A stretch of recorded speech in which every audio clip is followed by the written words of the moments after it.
Hello students, my today's topic the same, that is the cells of immune system part 2. Part 1 I have explained about the cells of the innate immune system. Here we are starting with the cells of the adaptive immune system. I am Moshmide from the Department of Geology, Government VYT PG, Autonomous College, Durg.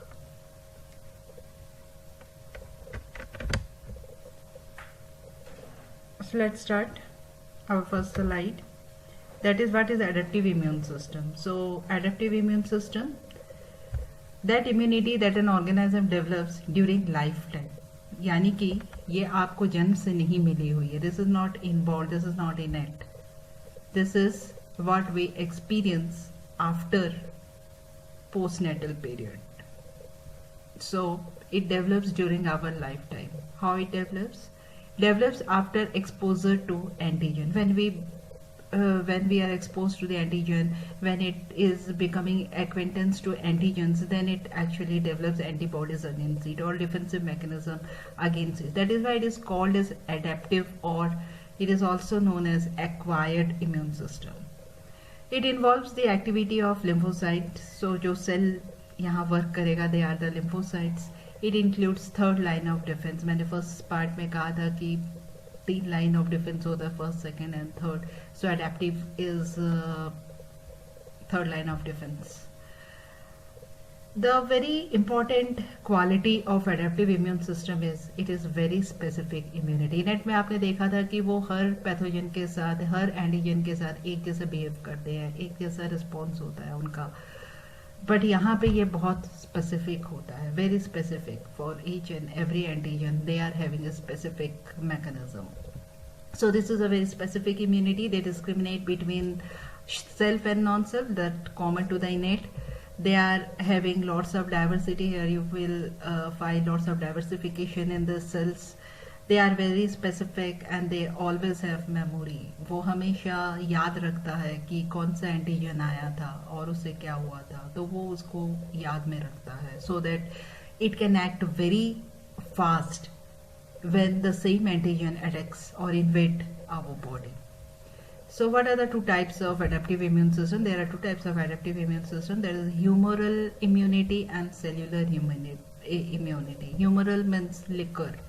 So humoral immunity में जो work करता है, this is also called as antibody mediated immunity. So here actually antibody recognizes the antigen and present it to the T cell. And cellular immunity, it is also called as cell mediated immunity, because it here the cell जो होता है, जो T cell होता है, that actually kills the infested cell. जो cell infested है with the antigen, so they kill the cell which are infested with the antigen. So that is called as cellular immunity.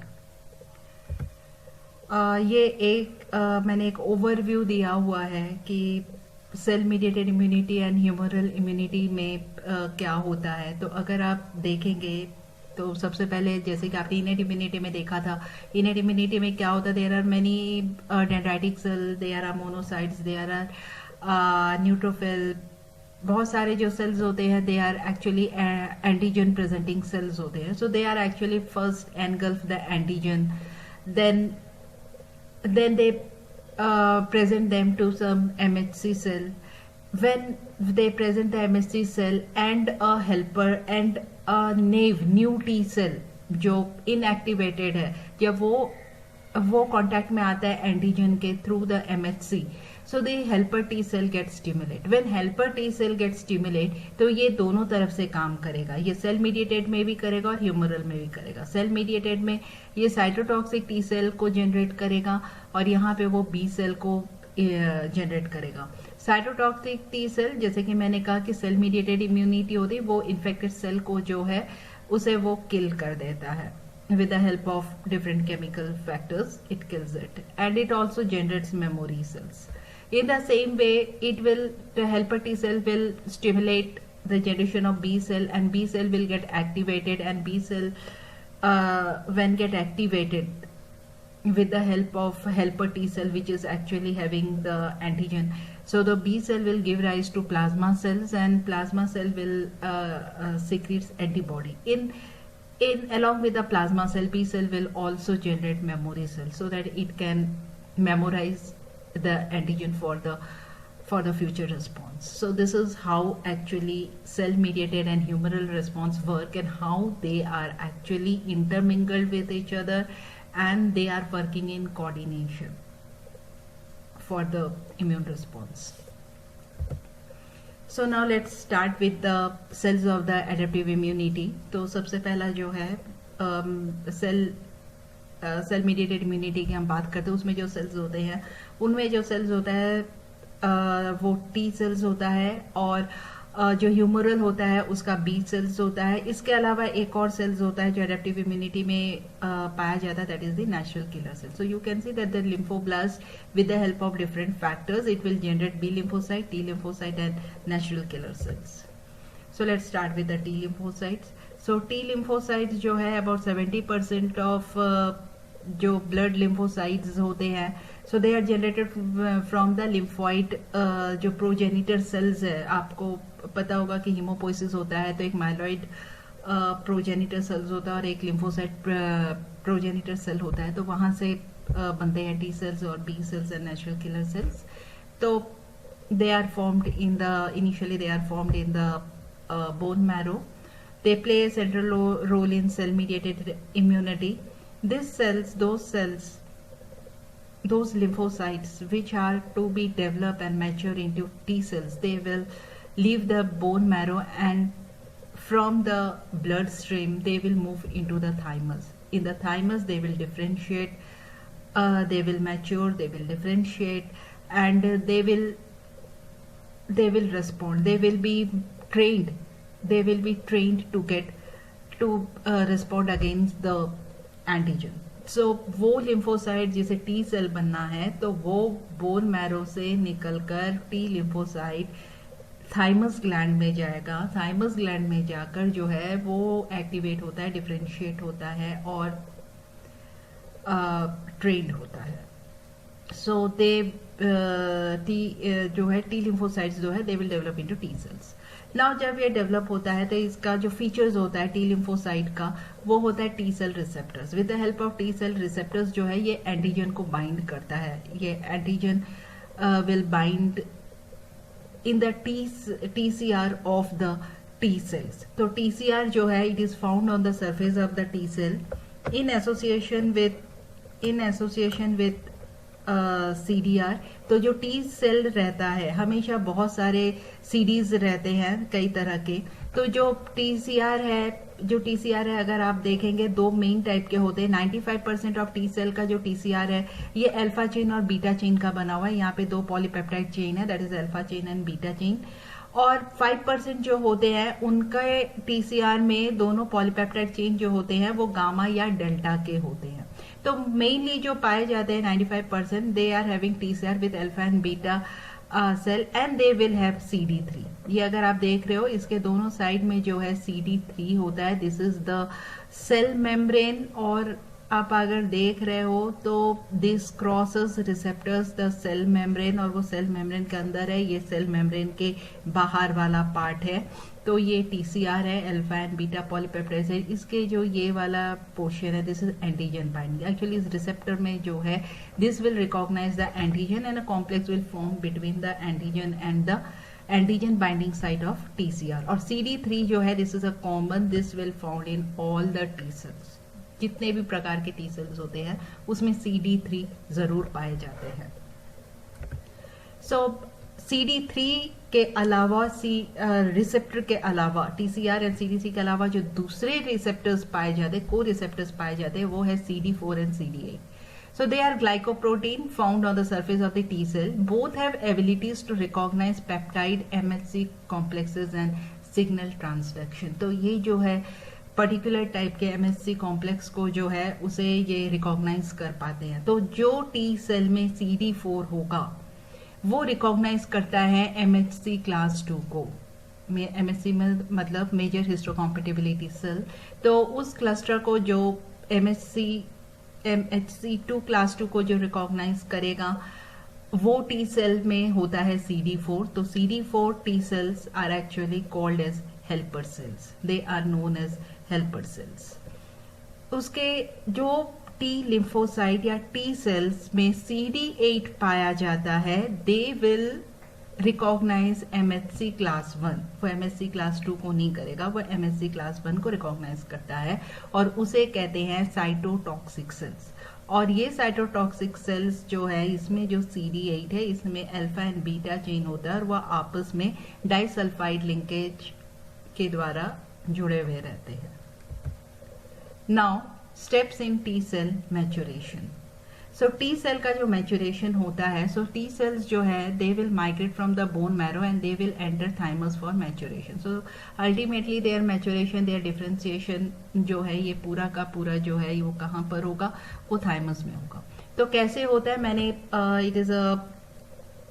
मैंने बहुत briefly यहाँ पे to the point समझाने की कोशिश की है कि मैच्योरेशन कैसे होता है. तो जो अर्लीस्ट थाइमोसाइट्स जो बोन मैरो से होते हैं, they are actually double negative cells. Double negative cell जो कि मैंने अभी पहले बोला कि TCR और CD3 तो हर टी सेल में होगा, लेकिन कुछ टी सेल जो है उसमें CD4 होगा और कुछ में जो है वो CD8 होगा. यहाँ मैं जो है CD8 टाइप करना भूल गई हूँ, यहाँ पे CD8 होगा, CD8 माइनस. तो सबसे पहले जो थाइमोसाइट आ रहे हैं वो डबल निगेटिव है, यानी कि उसके पास ना तो CD4 क्लस्टर है ना CD8 क्लस्टर है. So they are CD4 minus CD8 minus cells. As they progress they become double positive thymocyte. उसके बाद जो नेक्स्ट स्टेप होता है, they become double positive thymocyte, यानी कि हर टी सेल में CD4 भी है और CD8 सेल्स भी है. नेक्स्ट मतलब दोनों क्लस्टर्स है, CD4 भी है और CD8 भी है, इसलिए वो डबल पॉजिटिव हो गए. पहले दोनों नहीं था इसलिए वो डबल नेगेटिव थे. अब double they are having both CD4 and CD8, so now they are called as double positive thymocyte. Now they will undergo two type of procedures, that is positive selection and negative selection procedure. अब वो cell जो double positive thymocytes है, they will undergo scrutiny by positive selection or negative selection procedure. So what happens in positive selection? They will expose the T cell to the antigens.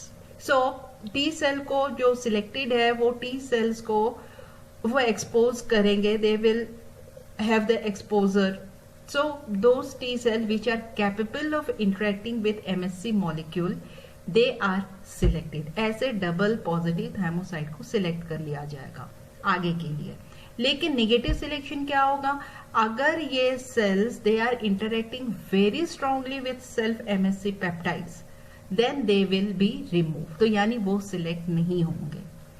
तो positive selection में जो select हुए, दे will undergo for the final maturation.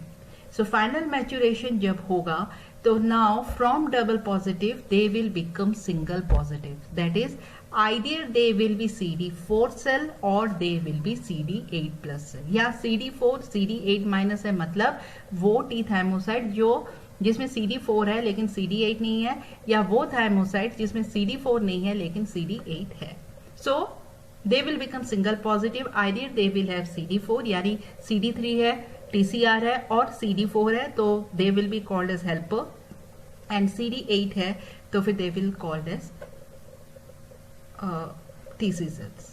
सो वही चीज को मैंने यहाँ दिखाया कि अगर आप देखेंगे तो पहले जो सेल जो थाइमस में going changes, so actually how they are double negative. Double negative means उनके पास CD4 और CD8 दोनों नहीं है, उनके पास TCR है, इसके अलावा CD44 और CD25 है.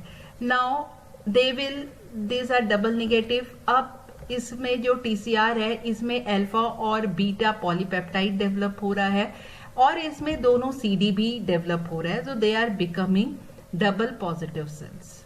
They will become double positive sales.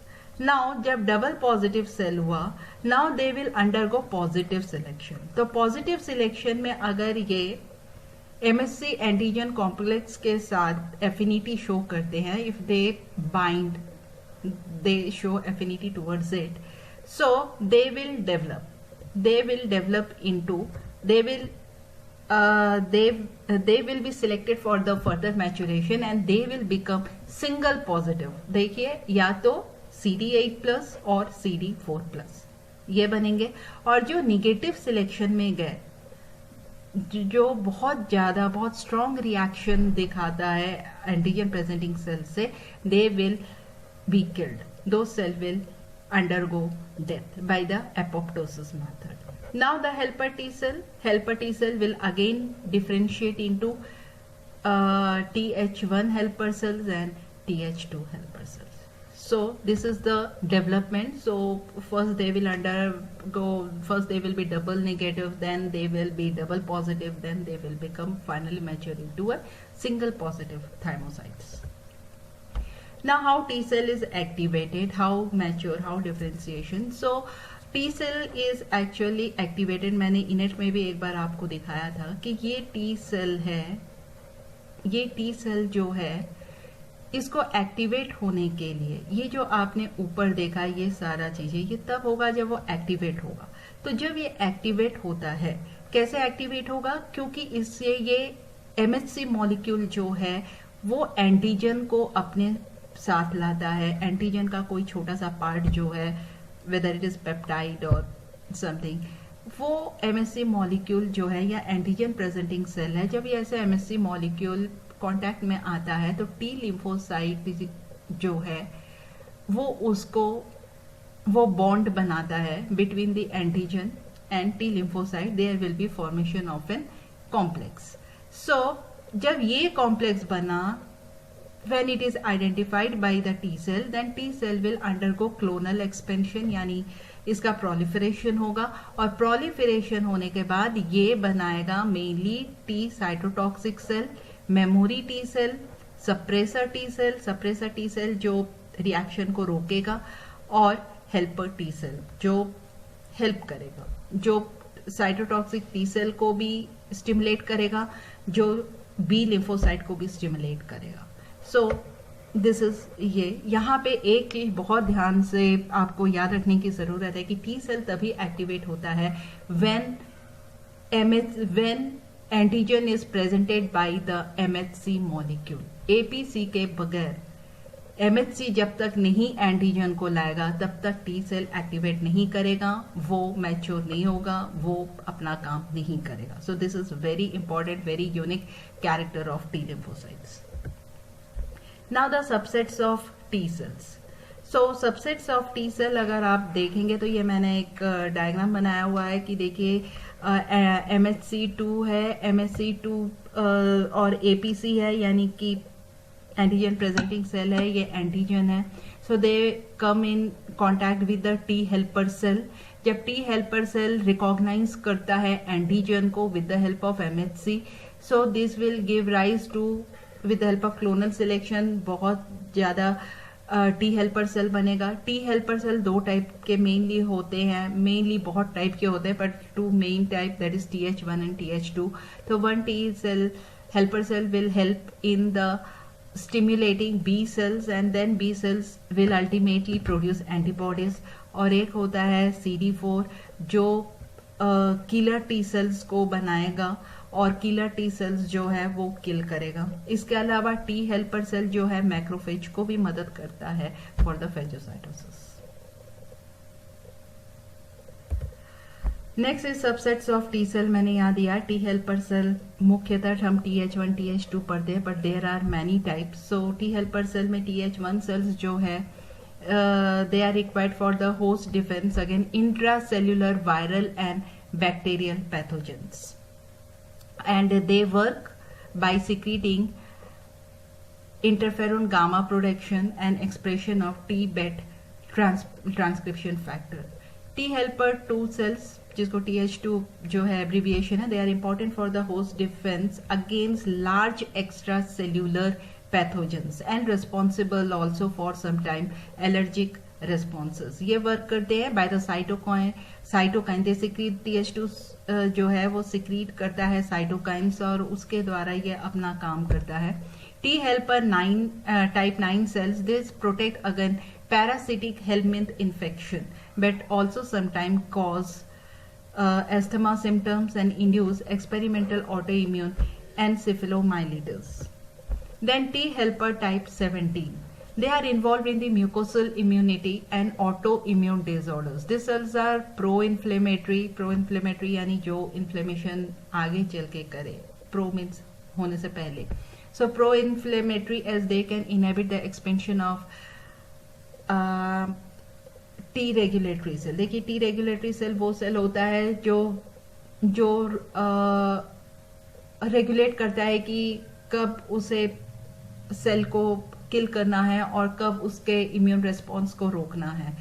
तो टी हेल्पर सेल क्या करता है, वो टी रेगुलेटरी सेल को इनहिबिट कर देता है, उसके फंक्शन को जो है इनहिबिट करता है, जिसकी वजह से कई बार ऑटो इम्यून डिसऑर्डर्स हो जाते हैं, यानी कि सेल्फ को ही किल करना शुरू कर देता है. TH17 cells are most commonly identified by interleukin 17 production in both mice and humans. Next is T helper type 22 cells. They are recruited to the skin where they defend against microbial pathogens. Mainly जो microbial pathogens which attack mainly the skin. So their T helper type 22 cells जो है वो उसको पहचानता है, come in contact with the antigen and produce produce immune response, but are also associated with the inflammatory skin disorder. High IL-22 production along with low IL-17, IL means interleukin, is utilized most commonly as a marker for TH22 cells. Follicular helper T cells, they are highly involved in the regulation and development of an antigen specific B cell immunity. So they are actually regulating the B lymphocytes, humoral immunity. The most common surface marker for T follicular cell identification are CXCR5 along with ICOS and or PD1.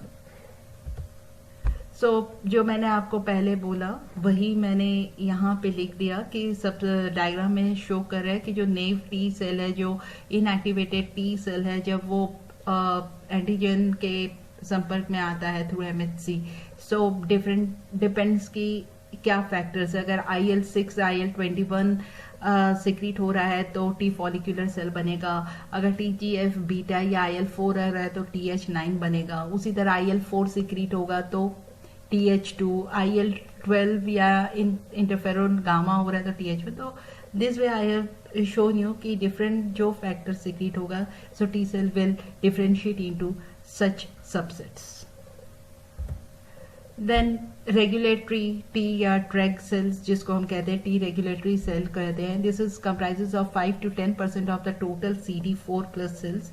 These cells are responsible for maintaining immune homeostasis via inhibition of differentiation and activity of pro-inflammatory T helper cell. जैसे कि मैंने कहा कि this actually regulate या stops the reaction. जब पूरा reaction हो जाता है तो उसे stop करता है. कैसे stop करता है? by inhibiting the differentiation and its activation. तो वो उसे deactivate करता है ताकि रिएक्शन ज़्यादा ना हो जाए, because anything required anything above the requirement is harmful for our body. So FOXP3 expression is the most commonly used marker for the T regulatory cell in mice and humans. Human Treg cells are further differentiated by low expression levels of CD127. इसके अलावा एक और T cell है that is called as gamma delta T cells. They are so named because they express TCR chain. इसका जो TCR chain होता है उसमें अल्फा बीटा की जगह गामा डेल्टा पॉलीपेप्टाइड चेन होते हैं. So this cells have roles in both innate and adaptive immune responses. The gamma delta TCR is the most commonly use marker to identify this sales.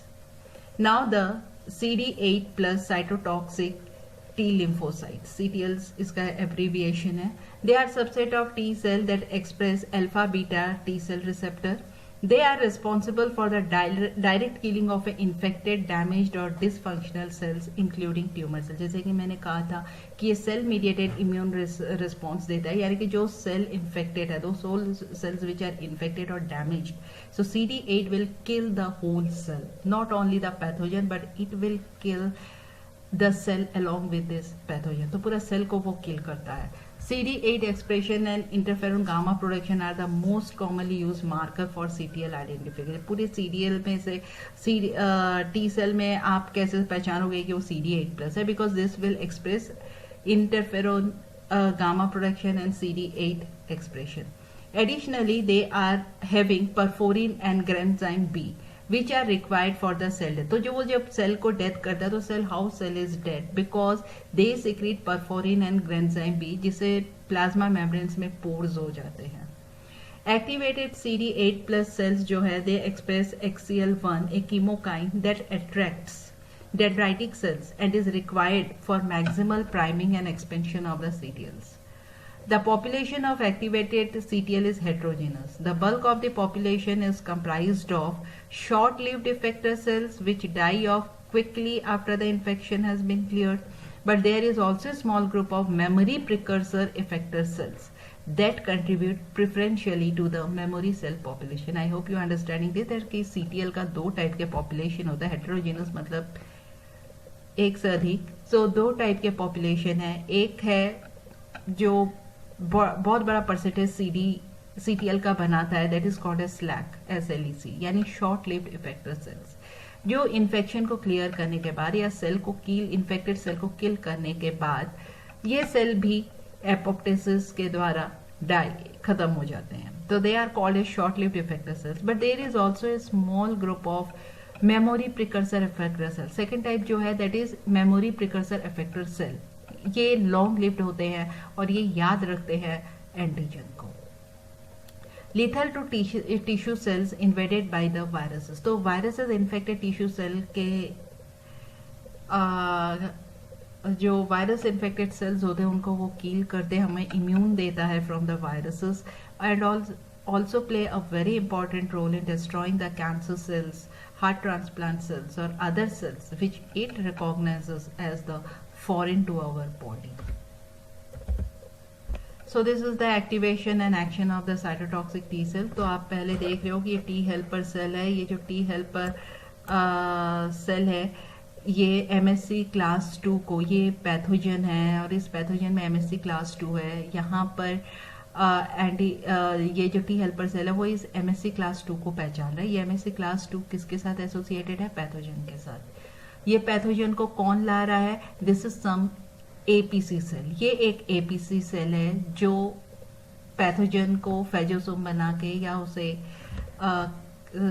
अपने साथ ला रहा है. और इस सेल में क्या है? MHC क्लास 2 है. तो टी सेल हेल्पर सेल किसको पहचानेगा? वो cell which are having MHC class 2 because T helper cell will recognize MHC class 2.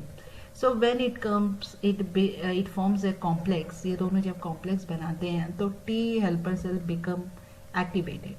So T helper cell जब activate होगा तो it start releasing cytokines. Cytokines से क्या होगा? जो cytotoxic T cells है they will become activated. तो cytokines के प्रेजेंट में CTL जो है वो एक्टिवेट हो जाता है. CTL जब एक्टिवेट हो जाता है they become bind with the antigen with the help of MHC class 1 और फिर it releases perforin and other chemical it have and that lead to the cell death. तो ये अगर आप देख रहे हैं तो this is the cell death, वो एरो से शो कर रहा है. This is the cell death. Now that was about the T lymphocyte. Next is about the B lymphocyte. B lymphocyte हम इसलिए कहते हैं क्योंकि birds में B lymphocyte जो मैच्योर होता है, फॉर्मेशन मैच्योर जो होता है वो बर्सा फेब्रिकस में होता है. That is why they were named as B lymphocyte from bursa. So bursa Fabricius से ये बी लिम्फोसाइट कहलाता है. लेकिन मैमल में बर्सा फेब्रिकस जैसा कोई स्ट्रक्चर नहीं होता है. तो बी सेल का जनरेशन और मैचुरेशन जो है वो बोन मैरो में ही होता है. It plays a large role in humoral immune response. It perform the role of APCs. ये भी एंटीजन प्रेजेंटिंग सेल का काम करता है क्योंकि ये जो एंटीबॉडी सिक्रीट करता है वो एंटीबॉडी जो है वो एंटीजन को बाइंड करता है और बाइंड करके हेल्पर सेल को प्रेजेंट करता है. तो that is why it is also called as antigen presenting cell. It is performing the role of antigen presenting cell also. When become activated, so B lymphocyte will differentiate into plasma cell, and plasma cell will differentiate into antibodies. So it will actually differentiate into plasma cells and memory cells, and plasma cell will give secrete antibodies, different type of antibodies. We are having 5 type of antibodies. It express receptors. तो जैसे T cell में TCR receptor था, वैसे B cell में भी receptor होता है जिसे BCR कहते हैं. It is having CDs cluster, जो सीडीज है वो भी पाए जाते हैं, और इसके अलावा क्लास 2 MSC मॉलिक्यूल जो है वो इनके सरफेस में पाया जाता है. तो कोई भी बी सेल जो है उसमें उसका BCR होगा, यानी रिसेप्टर होगा, बी सेल रिसेप्टर होगा, सीडीज होंगे, cluster of differentiation, and class 2 MSC molecule होगा. What is the unique feature of the B lymphocyte? The unique feature is it is specific only to one particular antigen. So one antigen for one antibody for one particular antigen. It produces antibodies specific to the antigen to which it was primed. It generates memory for any similar antigenic attack in future. ये memory cell रखेगा ताकि future में अगर वही antigen आए तो जो immune response हो वो बहुत fast हो. Now the B cell carry many surface marker. क्या क्या सरफेस मार्कर्स होते हैं? BCR तो होता ही है, उसके अलावा इसके पास होता है CD19, CD21, CD22, membranous immunoglobulin and immunoglobulin alpha and immunoglobulin beta heterodimers. That is a part of this constitute actually the BCR.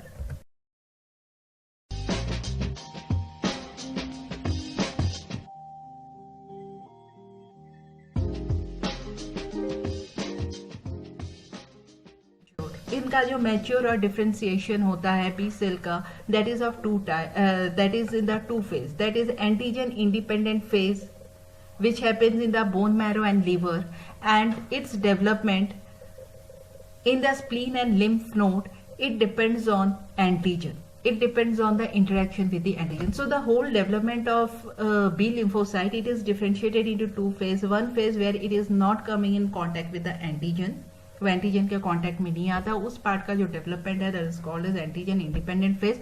और ये कहाँ पर होगा? बोन मैरो में होगा और फीटस के लिवर में होगा. फीटस में है तो फीटस में जो होता है वो लिवर में होता है.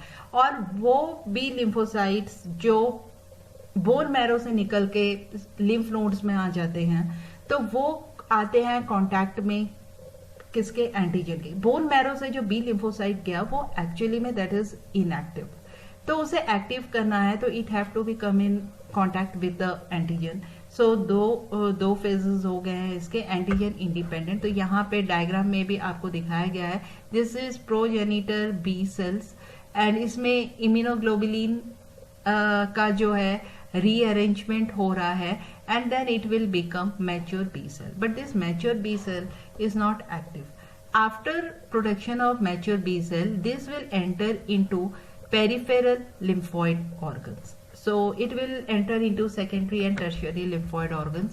जब ये lymphoid organ में आएगा तो इस lymphoid organ में antigens भी होते हैं. तो now this naive cell is coming in contact with the antigen.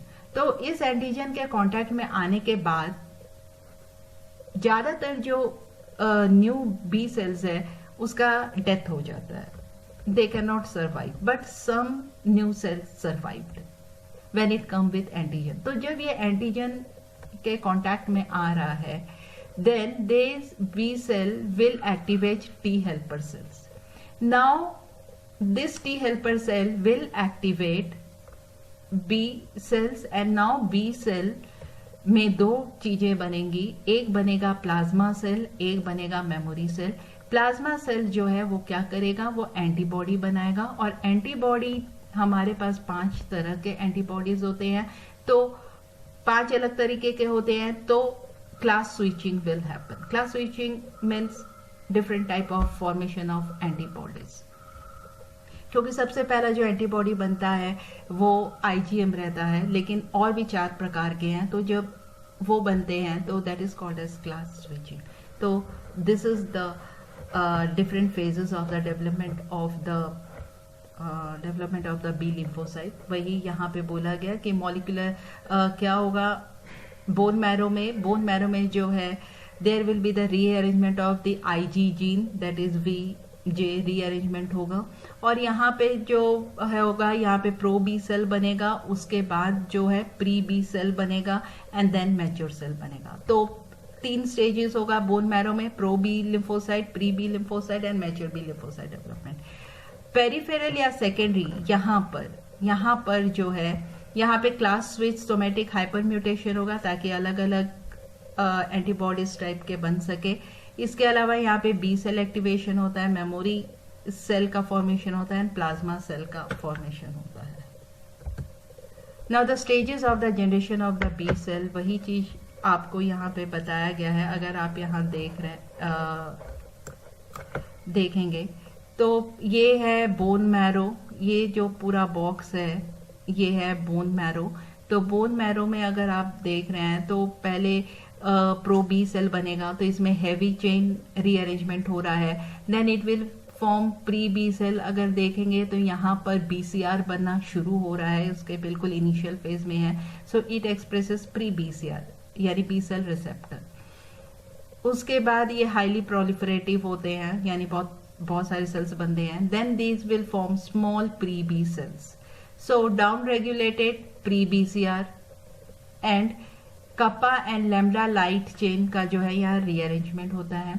उसके बाद आप देखेंगे कि इमेच्योर बी सेल बना। इमेच्योर बी सेल जब बना तो देखिए ये इट एक्सप्रेसेस बीसीआर। अब इसमें जो है बीसीआर पूरा बन गया है और जो सबसे पहला आपको दिखेगा that is IgM, that is the formation of IgM. Now this from here this will enter into the lymphoid organs. तो लिम्फॉइड ऑर्गन्स में आने के बाद जो मैच्योर बी सेल है, जो मैंने आपको पहले डायग्राम में दिखाया है कि they will come in contact with the antigen. तो यहाँ निगेटिव सिलेक्शन होगा, यहाँ पर भी टी सेल की तरह पॉजिटिव और नेगेटिव सिलेक्शन होता है ना। आफ्टर दैट स्क्रूटिनी, जो बच जाते हैं, जो सिलेक्ट होते हैं, I will say those B cells which are selected, they get mature, और मैच्योर होने के बाद they will develop IgD antibody या फिर और दूसरे एंटीबॉडीज। तो जब ये होता है, जब आईजीएम के साथ दूसरा बीसीआर भी बनता है, then we call it as mature B cell. Now activation and differentiation of B cell, जो मैंने आपको पहले बताया है, वही चीज यहाँ पे लिखा हुआ है। So I am not discussing it again. ये भी वही सेम चीज है। अगर आप देखेंगे उसी डायग्राम को यहाँ मैंने दिखाया, this is the resting B cell. Resting B cell यानी जो इनएक्टिव है, बोन मैरो से कहाँ पे आ गया है, ये बोन मैरो से अब आ रहा है into the lymphoid organs, into the secondary and tertiary lymphoid organs में आ रहा है। सपोज कीजिए कि लिम्फ नोड में है, तो रेस्टिंग बी सेल है। तो रेस्टिंग बी सेल जो है, जब ये एंटीजन और टीएच सेल के हेल्प के द्वारा, देखिए यहाँ पे आपको देख रहा है टी सेल हेल्प के द्वारा, ये क्या होगा, दिस विल बिकम एक्टिवेटेड। जब ये एक्टिवेटेड होगा तो इसमें ये सारे फैक्टर्स जो है वो पाए जाएंगे and this will help in the formation of plasmoblast. And this plasmoblast, जिसमें CD138 मार्कर पाया जाता है, this plasmoblast will develop into plasma cell but mainly low affinity IgM. अब इसका दूसरा प्रोसेस अगर आप देखेंगे कि एक्टिवेटेड बी सेल है और इससे सीक्रेट इसमें पाया जाता है हाई फॉक्सो एंड लो P13K। तो आप देखिए कि यहाँ पे बी सेल बन रहा है, ये बी सेल जो है एक्सप्रेस कर रहा है CSR एंड SHM और ये प्रोलिफरेट होकर प्लाज्मा सेल बनाएगा। This are very high affinity, they are having very high affinity affinitive towards, they show very high affinity towards the antigen. So यहाँ बनेगा different type के antibodies IgG, IgA etc. and this will form memory cell also. So this is the overall activation and differentiation of the B cells. So जैसे कि पहले बोला कि thymus का जो लिम्फोसाइट का जो डेवलपमेंट है, this is of 2 types, that is thymus cell independent antigen and thymus cell dependent antigen. तो थाइमस सेल इंडिपेंडेंट एंटीजन जहां पे उसे टी हेल्पर सेल की मदद नहीं चाहिए, और ये कैसे डेवलप होगा, ये डेवलप होगा by the cytokine secreted by the T helper cells. और यहाँ पे जो टी सेल डिपेंडेंट एंटीजन है वहां कैसे होगा, वहां it will show the direct interaction with the T helper cells which is having protein antigen। समझ लीजिए इस चीज को। Thymus cell dependent antigen means it will B cell will activate it when it will in direct contact with the, it will have a direct complex formation with the T helper cells, those T helper cells which are having antigens with it. So when B cells are activated with the direct interaction with the T helper cells having antigen, so that is called as, that type of development is called as thymus cell dependent antigen development. And thymus cell independent antigen means here it is not in direct contact with the thyroid helper cell, but actually it is getting activated by the cytokines which are secreted by the thyroid helper cell which is in contact with the antigen. Here thyroid cell is in contact with the antigen and it is secreting cytokines. And also some other factors like non-protein antigens, polysaccharide, lipid, nucleic acids of the antigen या infectious agent, they also activate the B cell. So these are the codes I have shown you here. So this is the T cell independent response. तो यहाँ देखिए जो नेव T cell है वो जो proteins है, जो एंटीजेंस है या साइटोकाइंस है उससे एक्टिवेट होकर प्लाज्मा सेल बना रहा है। और यहाँ पे अगर आप देखेंगे तो जो बी लिम्फोसाइट सेल है वो एक्चुअली किसके कांटेक्ट में आएगा, हेल्पर सेल के। हेल्पर सेल कैसा, जिसमें एंटीजन है। तो helper cell along with the antigen when stimulate B cell, so they will undergo formation of plasma cell and IgG. तो दो अलग अलग वे है बनने का। So that the same thing I have explained here, so I am not reading each and every sentence here. लेकिन जो बहुत इंपॉर्टेंट है, जो लॉन्ग लिव्ड प्लाज्मा सेल्स होता है, they migrate back to the bone marrow where their survival is supported in niches. अगर आपको याद है मैंने इस डायग्राम में आपको बताया था कि ये प्लाज्मा सेल जो हाई एफिनिटी होता है और ये लो एफिनिटी होता है, ये शॉर्ट लिव्ड होता है, जबकि ये वाला जो होता है ये हाई लिव्ड होता है, ये लंबे समय तक रहता है। Now the immunoglobulins, as I have told you कि एंटीबॉडीज प्रोड्यूस करता है प्लाज्मा सेल जो है, they form different type of antibodies. Antibodies को 1964 में WHO ने coined the term immunoglobulin for antibody. So one and the same thing, it is used by the immune system to identify what is the function. Its function is to identify the pathogen and neutralize it. Then antibodies कैसे क्या होता है, antibodies chemically they are heavy globular plasma glycoproteins.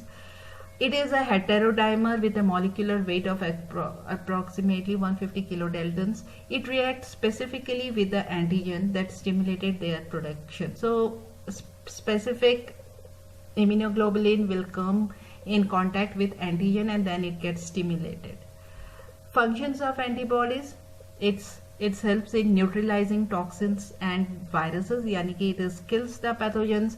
It is also helping in opsonization, ये opsonization में भी help करता है. Then it activate complement and prevent attachment of the microbes to the mucous surface. तो mucosal surface में antigen को attachment करने में या penetrate करने से रोकता है। And also it is having some catalytic activities, like it acts as an enzyme to catalyze synthesis of ozone that has microbial activity. Now the structure of immunoglobulin. तो structure of immunoglobulin जो है ये Y या T shape का होता है, जैसे glycoprotein. इसमें 4 पॉलीपेप्टाइड चेन होते हैं, 2 चेन्स जो होते हैं वो शॉर्ट चेन्स होते हैं, also called as light chains, हम इसे L से डिनोट करते हैं, and other 2 are longer chains and they are called as heavy chains denoted by the H chain. They are also identical. Each light chain is made up of 214 amino acids. This heavy chain is made up of 450 to 700 amino acids. जो light chain होते हैं they are mainly of 2 types. There are 2 different type of light chains, that is kappa chain, kappa type, or having lambda chain या lambda type. उसी तरह से heavy chains जो होते हैं they are also of 5 types. They are gamma, alpha, mu, delta and epsilon types. So this is the diagram. So this is a polypeptide यानी made up of protein. तो अगर आप देख रहे हो तो there are two heavy chains. These are two heavy chains. One is amino, one is carboxylic because they are protein. And these heavy chains are connected with each other with the help of disulfide bridge. And this is the hinge which is connecting this part of the heavy chain and this part of the heavy chain. इसके अलावा इसके पास होता है दो variable region. जो pink colour का है that is the I mean to say they are the light region. This is short polypeptide chain. ये एक लाइट रीजन चेन है और ये भी एक लाइट चेन है. और दोनों के अगर आप ऊपर वाला हिस्सा देखेंगे तो both are composed of variable region and constant region. These are the variable region of heavy chain, variable region of the light chain.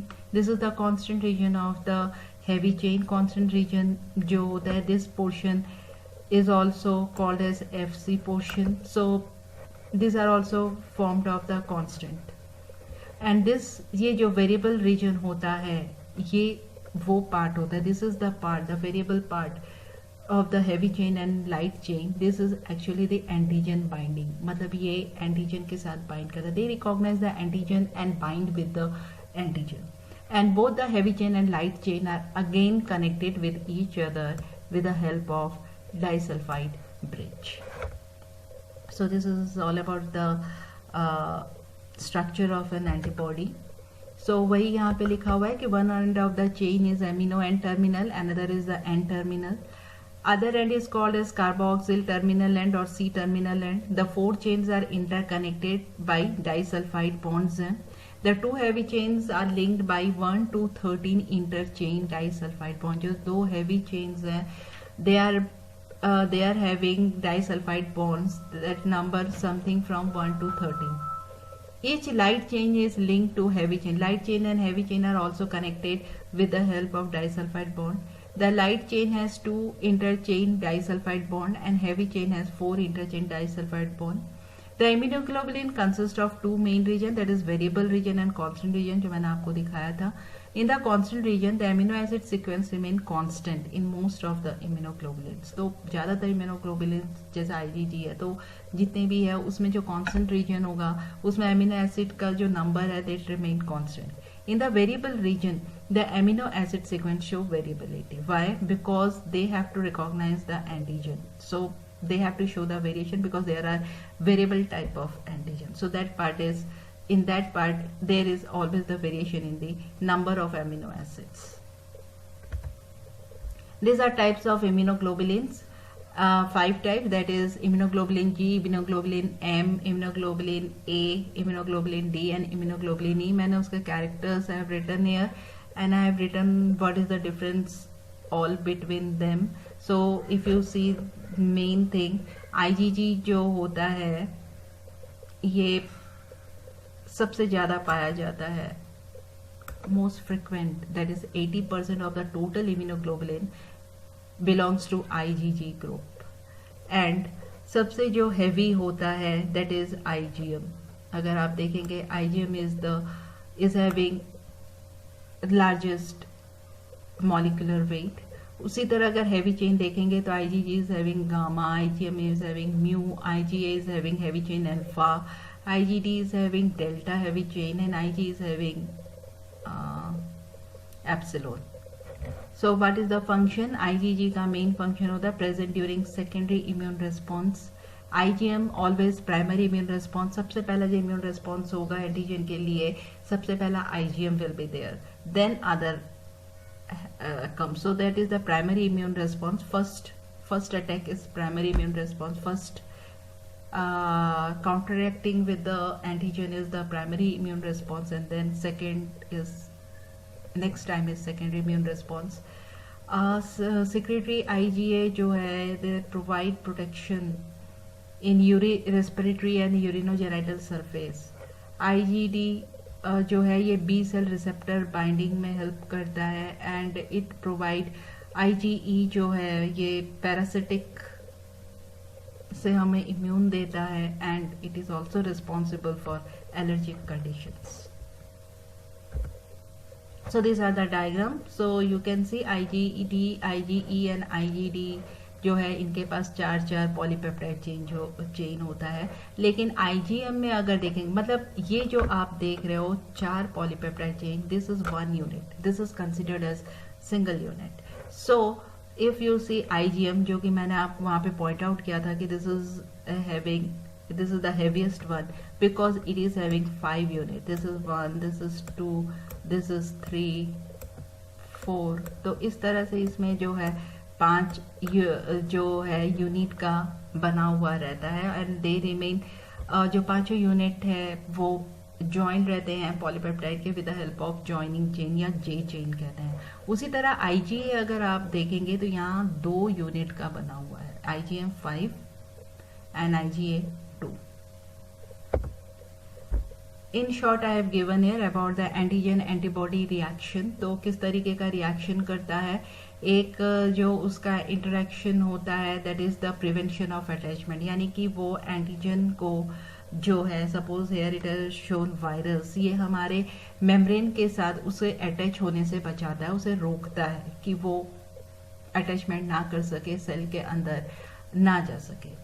तो पैथोजन कोटेड विथ एंटीबॉडी. तो देखिए कि पूरे पैथोजन जो है, ये जो रेड कलर का है ये पैथोजन है, इसको चारों तरफ से जो है एंटीबॉडी ने घेर लिया है. तो अब ये पैथोजन जो है वो हमारे सेल के साथ आके अटैच नहीं हो सकता. तो it prevent the attachment of the antigen with our mucus membranes.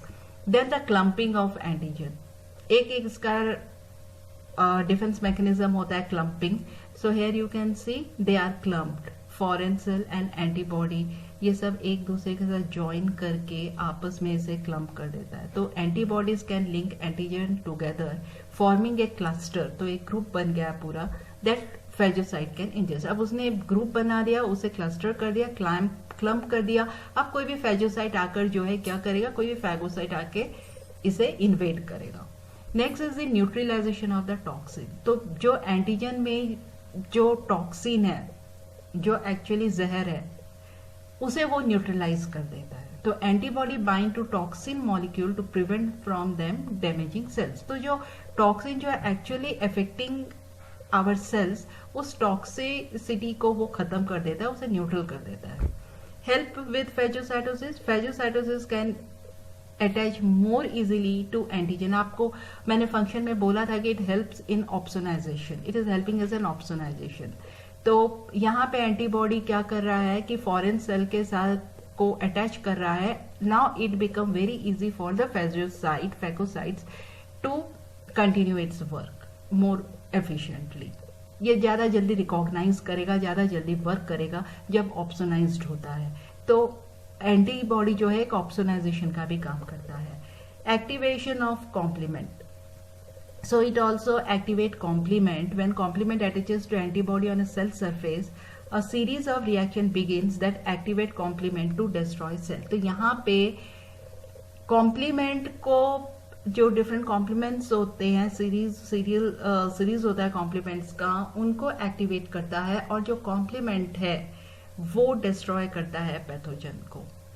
Next is activation of NK cells, यानी नेचुरल किलर सेल को एक्टिवेट करता है एंड नेचुरल किलर सेल जो है then kills and attack the cell. So this are the different way how antibody protect us और provide us immunity. So natural killer cell, so it is also a type of lymphocyte cell because they are derived from the lymphoid progenitor cells जो है lymphoblast से बनते हैं. And it constitute about 5 to 10% of the total lymphocyte population in our blood. And इसका जो cell होता है वो इसका जो न्यूक्लियस होता है that is kidney shaped होता है.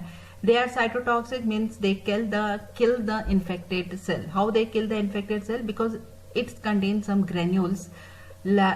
It's have granules which contain perforin and proteases. तो जब ये they come in contact with the antigen या infected cells के जब वो contact में आते हैं तो this cell secretes perforin and proteases which will trigger apoptosis or cell lysis. Defensins and antimicrobial secreted by the NK cells. That kills directly bacteria by disrupting their cell walls. दूसरा जो चीज इसमें होता है, दूसरा जो केमिकल फैक्टर होता है दैट इज डिफेंसिव। डिफेंसिव जो करता है वो सेल वॉल को डिसरप्ट करता है, यानी सेल वॉल के यूनिफॉर्मिटी को उसको बिगाड़ता है, उसको डिस्टर्ब कर देता है। So in that way also the nature, the conformity, the nature of the cell wall changes, which kills bacteria ultimately. NK cell differentiates and matures in thymus, spleen, bone marrow, lymph nodes and tonsils. NK cell भी बनता तो bone marrow में है, लेकिन ये bone marrow के अलावा ये मैच्योर thymus में भी होता है, spleen में भी होता है, tonsils and lymph nodes में भी होता है. What are the other unique feature? इसमें कुछ सेल्फ मार्कर्स पाए जाते हैं। सेल सरफेस जो है इसमें एफसी रिसेप्टर्स ऑफ इम्यूनोग्लोबुलिन, इसमें इम्यूनोग्लोबुलिन का रिसेप्टर भी रहता है एंड CR3 रिसेप्टर रहता है कॉम्प्लीमेंट के अटैचमेंट के लिए। तो इसके पास रिसेप्टर है जिसमें इम्यूनोग्लोबिन भी अटैच हो सकते हैं और कॉम्प्लीमेंट अटैच हो सकते हैं। They destroy the cancer cell and cell infected with the herpes and mumps virus. Herpes और मम्प्स वायरस से जो हर्पीज और मम्प्स होते हैं तो उसे भी किल करता है and also cancer cell, they also destroy cancer cell. They do not need antibody for activity. The most important thing is उसे एक्टिव होने के लिए किसी एंटीबॉडी या APC की जरूरत नहीं है जो बाकियों को होती है, इनको नीड नहीं है। They are activated by the interferon 1 and interferon 2. So this cell get activated with the help of interferon 1 or interferon 2. They recognize altered cell surface and bring about cytotoxicity. This type of NK cell, that is CD56 NK cell, दो type के main NK cells होते हैं, two types. This cell binds with the immunoglobulin G and then mediate its response, so it is called as antibody dependent cell mediated cytotoxicity. So when it contact with the IgG antibody, it recognizes the infected cell and it kills that cell.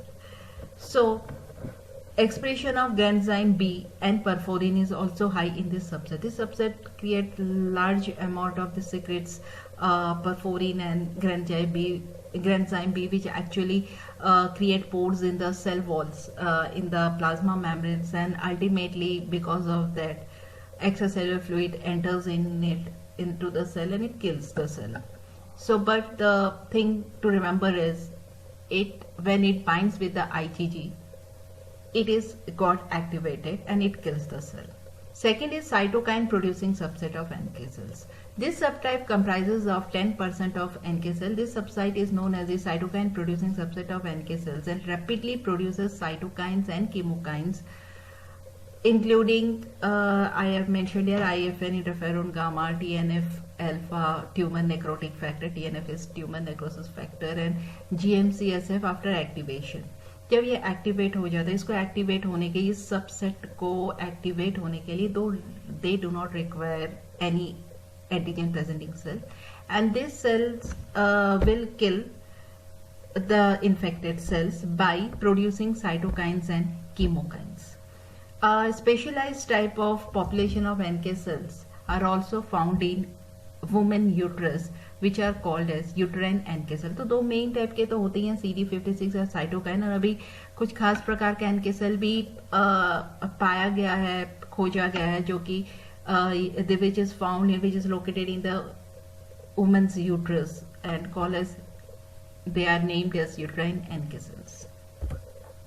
Activation of NK cell, मैंने पहले भी कहा था कि it depends whether the activator receptors are activated or inhibitors. So NK cell kill depends on the balance of signals from the activating receptor and inhibiting receptors on NK cell surface. On NK cell surface, activating receptors recognize molecules that are expressed on the surface of cancer cells and infected cells and switch on the NK cells. तो क्या होगा, ये healthy cell है और ये NK cell है, तो healthy cell जो है वो हमेशा MHC1 मॉलिक्यूल को शो करेगी. They will always have the MHC1 molecule. So when inhibitory come in contact with the MHC1 molecule, when they recognize, so what happen here, यहाँ पे जो उसका एक्टिवेटिंग रिसेप्टर्स जो है वो एक्टिवेट नहीं होगा, बल्कि जो इनहिबिटरी रिसेप्टर है वो एक्टिवेट होगा। और चूंकि ये इनहिबिटरी रिसेप्टर हो रहा है, so inhibitor receptor will inhibit the activating receptor and there will be no reaction, so there will be no killing, no cytotoxicity. But when an infected cell come in contact, this infected cell mostly don't have MHC molecule. They do not show MHC1 molecule. So when this type of cell without MHC, they come in contact with NK cells. Now there will be, now what happened? Now this activating ligand and this activating receptor, they will get bind and the activating receptor will be activated.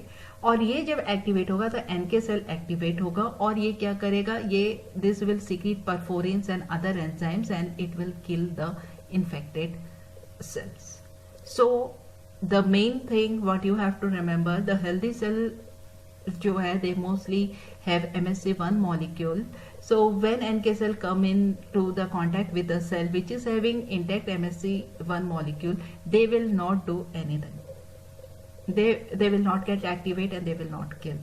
But when it come in contact with those cells which are not having MHC1 molecule or poor expression of MHC1 molecule, their NK cell will become activate. इसका जो activating receptor है वो activate हो जाएगा and in that way NK cell will become activate and it will kill the cell. So this is the mechanism how NK cell provide us immunity.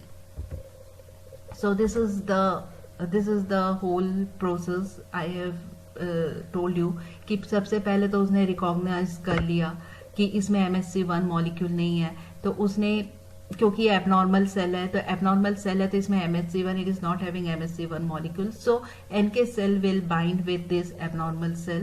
Then step 2 is realignment of Golgi apparatus. देखिए यहाँ पे था, it is getting realignment. Then this Golgi body जो है this will secrete the perforin secrete करेगा. This perforin will kill the antigen. So this is showing you, this is the abnormal cell and this is the NK cell, this is the perforin. This perforin will create pores into the plasma membrane and ultimately the cell will get killed. So this is how NK cell actually do its work. And with this, the immune cells, I have already discussed about the different type of immune cell, and in this part 2 I have discussed about the different cells which are responsible for the adaptive immune system. And these are the references जहाँ से मैंने ये article या ये lecture को मैंने बनाया. So these are the whole references I have gone through. मैंने और भी बहुत सारे references लिए जो मैं यहाँ दे नहीं पाई. So these are all the references. You can also go through them. Thank you so much. Thank you.